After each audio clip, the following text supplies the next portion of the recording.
ଗତକାଲିର ଯୋଜନା ଅନୁଯାୟୀ ଫୁଲ ତୋଳି ସାରି ବା ପରେ ପରେ ମୁଁ ଶାଗ ତୋଳିବାକୁ ବାହାରି ପଡ଼ିଲି। ଦେଖିଲେ ମୁଁ କି ଶାଗ ତୋଳୁଛି। ଆପଣମାନେ କିଏ ଶାଗ ଚିହ୍ନିଛନ୍ତି? ଏଇଟା ହେଉଛି କାନସିରି ଶାଗ। ବର୍ଷା ଦିନେ ଏଗୁଡ଼ା ବହୁତ ଉଠେ ଆଉ ଏଇଟା ଭାରି ନରମ ଶାଗଟିଏ। ୟାକୁ ଖାଲିରେ ଭାଜନ୍ତି, ଗାଁ ଗହଳିରେ ଅରୁଆ ଭାତ ପକେଇକି ବି ଭାଜନ୍ତି, ଭାରି ଭଲ ଲାଗେ। ବର୍ଷା ଯୋଗୁଁ ବାଡ଼ିରେ ବି ଆମର ବହୁତ ପ୍ରକାର ଶାଗ ଉଠିଥିଲା। ଆମେ କଥା ହେଇଥିଲୁ ଯେ ରବିବାର ଦିନ ତ ସାଧା ବାରି, ଶାଗ ଭାଜିବା।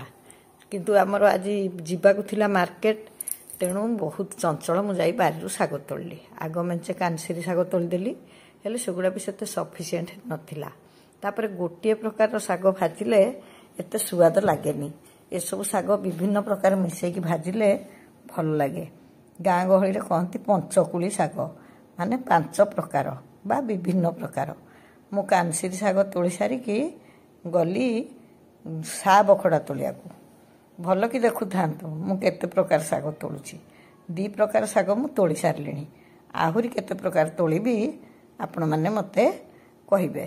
ସା ବଖଡ଼ା ତୋଳି ସାରିଲା ପରେ ମୁଁ ଗଲି ଆଉ ଗୋଟେ ପ୍ରକାର ଶାଗ ତୋଳିବାକୁ। ଏଇଟା ମୁଁ ଆପଣଙ୍କୁ ଆଗରୁ ଦେଖେଇଥିଲି। ଏଇଟା ହେଉଛି ପଥର ମୁଣ୍ଡି ଶାଗ। ଏଇଟା ଦେହ ପାଇଁ ବହୁତ ଉପକାରୀ, ହେଲେ ଅଧିକ ଥିଲେ ସିନା ତାକୁ ଅଲଗା ଭାଜିବି, ତାକୁ ଖାଲି ଭାଜିଲେ ବି ଭାରି ସୁଆଦ ଲାଗେ। ସେ ଶାଗରୁ ଅଳ୍ପ ତୋଳି ସାରି ମୁଁ ଆସିଗଲି ନହଙ୍ଗା ପାଖକୁ। ଗୋଟେ ଜାଗାରେ ମେଞ୍ଚାଏ ନହଙ୍ଗା ଶାଗ ଉଠିଥିଲା, ତାକୁ ବି ତୋଳି ପକେଇଲି। ତଥାପି ଶାଗ ସଫିସିଏଣ୍ଟ ହେଲାନି। ସେଥିରେ ପୁଣି 2ଟା ପୋଇପତ୍ର ତୋଳି ପକେଇଦେଲି। ଆକୁ ଟିକେ ପିଆଜ ଦେଇ ଭାଜିବେ, ଭାରି ସୁଆଦ ଲାଗିବ। ଶାଗ ତୋଳି ଗାଧେଇ ପାଧେଇ ଆଇଲା ବେଳକୁ ଠାକୁର ପୂଜା ସରିଥିଲା, ଆଉ ଜଳଖିଆ ବି ରେଡ଼ି ହେଇଯାଇଥିଲା, ରୋଷେଇ ବି ସରିଯାଇଥିଲା। ତେଣୁ ଆମେ ଖାଇ ପିଇ ଦେଇ ବାହାରିଲୁ ମାର୍କେଟ। ଶିବ ଆଉ ଇଏ ଘରେ ରହିଲେ, ତେଣୁ ରୋଷେଇ ନକରି ଆମେ କେମିତି ଯାଇଥାନ୍ତୁ। ଆମେ ଏଠୁ ଗଲୁ, କୁନି, ମୁଁ, ବାବାଇ ଆଉ ଲିପି, ଆଉ ବାଟରୁ ଗୁଲୁରିକି ଆଉ ମାଳିକି ବି ନେବାର ଥିଲା। ଆଉ ନିଣ୍ଟୁ ଯାଇକି ରହିଲା ତା ବଡ଼ ବାପା ପାଖରେ, ଗୁଟୁ ପାଖରେ। ଆମେ ବାହାରିକିରି ଗଲୁ। ଗୁଡ଼ାଏ କାମ କିଣାବିକା ଥିଲା। ଯିବୁ ଯିବୁ ହେଇ ଯାଇପାରିନଥିଲୁ। ମୁଁ ଭାବିଥିଲି ମୋ ଦାନ୍ତ ଲାଗିଲା ପରେ ଯିବି, କିନ୍ତୁ ସେଥିପାଇଁ ସେମାନେ ଏତେ ଡେରି କରିବେ ବୋଲି ମୁଁ ଭାବିନଥିଲି। ବାବାଇ ଆଉ ମାଳି କହୁଥିଲେ, ବାବାଇ କହୁଥିଲା ମୁଁ ତ ଡ୍ରାଇଭର, ମାଳି କହୁଥିଲା ମୁଁ ଏକୁଟିଆ ଘରେ କ'ଣ କରିବି ବୋଲି ପଳେଇ ଆସିଛି। ଆମେ ଦୋକାନ ବୁଲିଲା ବେଳେ ସିଏ ତାଙ୍କର ବାହାରେ ବାହାରେ ବୁଲୁଥିଲେ। ଭୁବନେଶ୍ୱର ରାସ୍ତାରେ ବହୁତ ସୁନାରି ଫୁଲ ଫୁଟିଥିଲା। ଆଉ ରାମ ମନ୍ଦିର ପାଖରେ ଏପଟ ସେପଟ ହେଉଥିଲେ ବି ମୁଁ ଟିକେ ମୁଣ୍ଡିଆ ମାରିବାକୁ ଯାଇପାରିନଥିଲି। ଆମେ ଯାଇ ପହଞ୍ଚି ଯାଇଥିଲୁ ଗୋଟିଏ ପ୍ରମୁଖ ସୁନା ଦୋକାନରେ। ସେ ଭିତରେ ପଶୁ ପଶୁ ଏ ପୁଅ ଜଣକ କହିଲେ, ମାଉସୀ ମୁଁ ଆପଣଙ୍କର ସବସ୍କ୍ରାଇବର। ଆରେ ସାଙ୍ଗେ ସାଙ୍ଗେ 2ଟି ସମ୍ପର୍କ ଗଢ଼ି ଉଠିଲା। ସିଏ ବିକ୍ରେତା, ମୁଁ କ୍ରେତା, ପୁଣି ସିଏ ମୋର ସବସ୍କ୍ରାଇବର, ମାନେ ମୋ ଜୀବନ ସରାଗ ପରିବାରର ଅନ୍ତର୍ଭୁକ୍ତ। ତେଣୁ ବଡ଼ ଖୁସିରେ ମୁଁ ସେଠି କିଣାକିଣି କଲି। ସିଏ ବି ବଡ଼ ଖୁସିରେ ମୋତେ ଦେଖେଇଲେ। ସରାଗ ଆଉ କ'ଣ କି, ୟାରି ମୋ ନାଁ ତ ସରାଗ। ସେଠି ସବୁ କିଣାବିକା କଲା ବେଳକୁ ଗୁଡ଼ାଏ ଡେରି ହେଇଗଲା। ଯାହା ବି ହଉ, କାମ ତ ସାରିବାକୁ ପଡ଼ିବ। ତଥାପି ସବୁ ଜିନିଷ ମନ ମୁତାବକ ମିଳିଲା ନାହିଁ। ସେତେବେଳକୁ 1 ବାଜିଲାଣି। ଯଦି କେଉଁ ଦୋକାନକୁ ଯାଇ ଖିଆପିଆ କରିବୁ, ଆମକୁ ଆଦୌ ସମୟ ହେବନି। ହଁ, ଏକଥା କହିବାକୁ ଭୁଲିଗଲିଣି। ସେଇଠି ମୋର ଜଣେ ବହୁ ପୂର୍ବରୁ ପରିଚିତ ଆତ୍ମୀୟା ଥିଲେ। ତାଙ୍କ ସହିତ ବି ମୋର ଦେଖା ହେଲା। ସିଏ ବହୁତ ଆଗ୍ରହରେ ମୋତେ ସବୁଆଡ଼େ ବୁଲେଇ ଦେଖିଲେ। ସେଠି କିଛି କଲମ ଥୁଆ ହେଇଥିଲା। ମୁଁ କହିଲି, ଲୋ ମା, ଏ କଲମ ଗୁଡ଼ାକ ରେଟ୍ କେତେ କିଲୋ? ସିଏ କହିଲେ 8,000, 10,000, 11,000। ମୁଁ କହିଲି, ହେ ପ୍ରଭୁ, ଭଲ ଲେଖିବା ପାଇଁ ତ କଲମଟିଏ ଦରକାର। ଏତେ ଟଙ୍କାରେ କଲମ ବିକ୍ରି ହେଉଛି? ହଁ, ଯେଉଁମାନଙ୍କର ପଇସାର ଆଧିକ୍ୟ ଅଛି, ଏ ପ୍ରକାର ସଉକ ଅଛି, ସେମାନେ କିଣିବେ। ମୋତେ ତ ଏସବୁ ଆଶ୍ଚର୍ଯ୍ୟ ଲାଗୁଛି। ଏତେ ଟଙ୍କାର କଲମଟେ କ'ଣ ହେବ?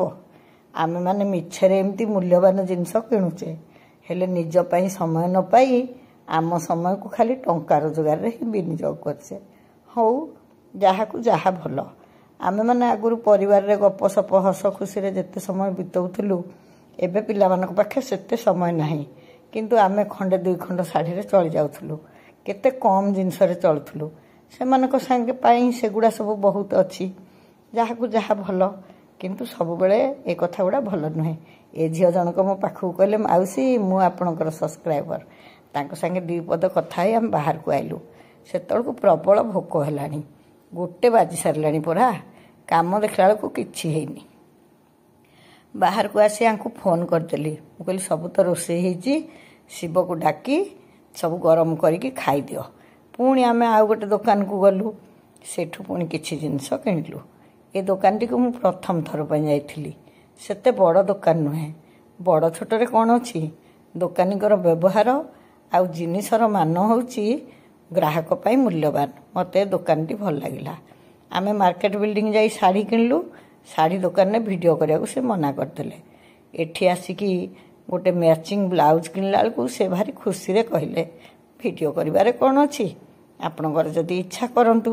ମୁଁ ସେଠି ମନ ଖୁସିରେ ଭିଡ଼ିଓ କରି ଘରକୁ ଫେରିଲୁ।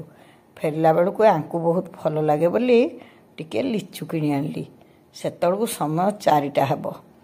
ଆଉ ପୁଣି ମୋର ଆଜି କଟକ ଯିବାର ଅଛି। ସେ ତ ସମୟ ଦେଇଛନ୍ତି, ତେଣୁ ନିହାତି ଯିବାକୁ ପଡ଼ିବ। ମୁଁ ସେମିତି କ'ଣ ଟିକେ ଖାଇଦେଲି, ଆଉ ଲୁଗା ନ ବଦଳେଇ ପୁଣି ବାହାରି ପଡ଼ିଲି। ବାବାଇକି କହିଲି, ଟିକିଏ ରଖିଦେଲୁ ଧନ, ମୁଁ ଟିକେ ମୁଣ୍ଡିଆ ମାରିଦେଇ ଆସେ। ଓହ୍ଲେଇ ଯାଇ ଟିକେ ରାମ ମନ୍ଦିରରେ ପ୍ରଣାମ କରି ଚାଲି ଆଇଲି। ସତ କଥା ହେଲା, ମୋତେ ଭାରି ଡର ଲାଗୁଥିଲା। ଦାନ୍ତ ଡାକ୍ତରଖାନା ଯିବା ପାଇଁ ମୋ ମନରେ ଗୋଟେ ଛନକା ପଶି ଯାଇଥିଲା। ଠିକ୍ 6:30 ବେଳକୁ ମୁଁ ଯାଇ ଡାକ୍ତରଖାନାରେ ପହଞ୍ଚିଗଲି। ହସୁଥିଲି ସିନା, ଭିତରେ ଭିତରେ ଭାରି ଡରୁଥିଲି।